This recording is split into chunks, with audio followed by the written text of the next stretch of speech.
here. We had to focus on that. Okay, guys, so I get this question a lot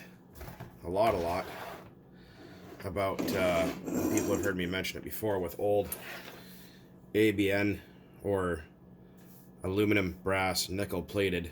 That's what that stands for. So A would be the aluminum, brass is what the cylinder's made of, and nickel is what it's plated with. If it's ABC, aluminum, brass, chrome, which is much harder than nickel. Anyways, so people have heard me mention with old engines like the HPI 15FE, or engines like this, or the 12 and 15 CV little OS motors and stuff that have the ABN pistons and sleeves.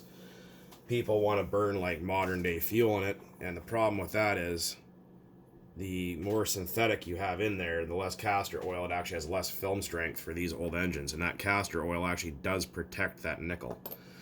So people go, what do I do?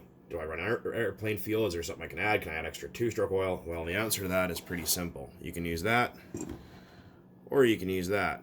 Both these will blend with RC fuel, but so if you start with a fuel, say 9% oil in 1 quart, a bottle this size, add about 1.5 ounces if you're at 9%, and you should be fine. You can't use regular two-stroke oil. Something like this won't work. It won't blend with it. It'll just float on top, and you'll ruin your fuel. But people, well, I should actually explain this better, because with this, some oils and some fuels might not blend. So here's an easy way to figure that out if it's actually going to work for you. This thing clean? Looks like there's some shit in the bottom there. I don't know what it is though. Whatever, doesn't matter. So people go, well, how do I know if it's going to blend? I don't want to ruin my fuel. Well, here's a pretty simple test. So say this, I don't even know what kind of fuel's in here. It's just something I had laying around. Don't even know what brand it is, but people go, well, can I do a test to make sure before I, do a big batch? Like, well, sure you can. So it's this easy just to do a test, is add in a little bit of castor oil, not much. Doesn't have to be a lot. And we'll do this with both so you guys can see. We're going to add in some of our fuel, about that much. And what we're going to do is we're going to blend these together and see what happens. This isn't dangerous or anything. I guess it's only dangerous if you're an idiot, but what we're going to do is mix those two together like so.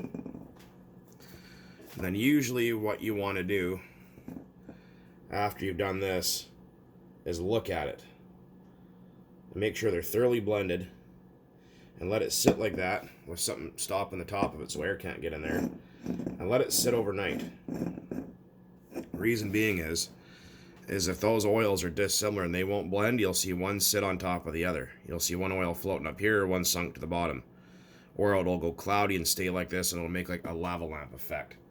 So that's one way to tell.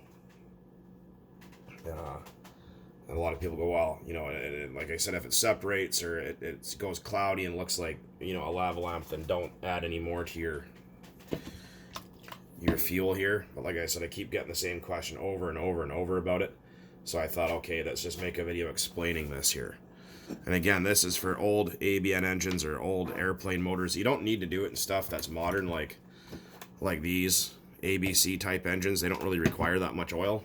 A lot of people freak out about oil percentages and go, oh geez, well, I was running Traxxas top fuel and they didn't have that, so I went to VP or Byron's or whoever, and it's only 9% oil. I'm kind of worried. Is that enough oil? Is my engine going to blow up? Blah blah blah. You're looking at it in percentages. If you were to understand percentages and do a little bit of math, you'd realize that at 9%, that's actually quite a lot of oil. That's 3 ounces of oil in 1 quart. Put it this way, 50 to 1 two-stroke gas is 2% oil. Those engines run at like over 400 degrees and at 16, 17, 18,000 RPM, whatever, all day long at 2% oil. So at 9, even 8, you have plenty. Don't worry about it. Don't sweat it. But with old airplane engines or old ABN type engines like this piston and sleeve here from that SMT 15, a little extra castor oil does help them last longer.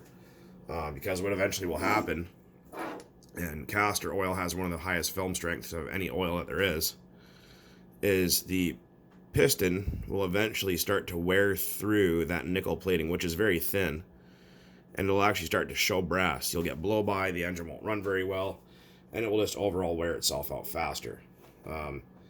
So rule of thumb is with these old ABN engines, we're not talking about airplane engines here, we're just talking about RC car engines. You want about 14, 15, maybe even 16% oil, depending on how old the engine is. I've had good luck at 15% oil. You could even just buy a fuel with higher oil content, like a basher fuel, like backyard basher, and it'll be fine. It has a lot of castor oil in it. It'll live. But if you can't get that, or you don't want to buy it, and you have other two-stroke stuff laying around, you just buy a bottle of this stuff right here. It even shows you on the back how to mix your own. And percentages right there. And it even says 4, 2, and 4-stroke glow engines, which are nitro engines. Yes, nitro engines are 2-stroke, and there is 4-stroke models as well. But, yeah, just observe it and see. Actually, you know what, I'm going to do an experiment here. Let's add some clots in there too for fun, see if we get any kind of separation. See if those two oils really even blend together. I don't know if they will. But, yeah, so that's what you want to do, like I said. Oh yeah, there's a bunch of shit floating around. I was just going to pour that back in my bottle, but I don't think I'm going to. I think I'm just going to burn that outside or something. But, yeah, so these two oils here are absolutely fine. I used to mix my own fuel, nitro fuel, with this oil all the time. Never once had an issue. But, like I said, just look for clouding, separating. Let it stand overnight.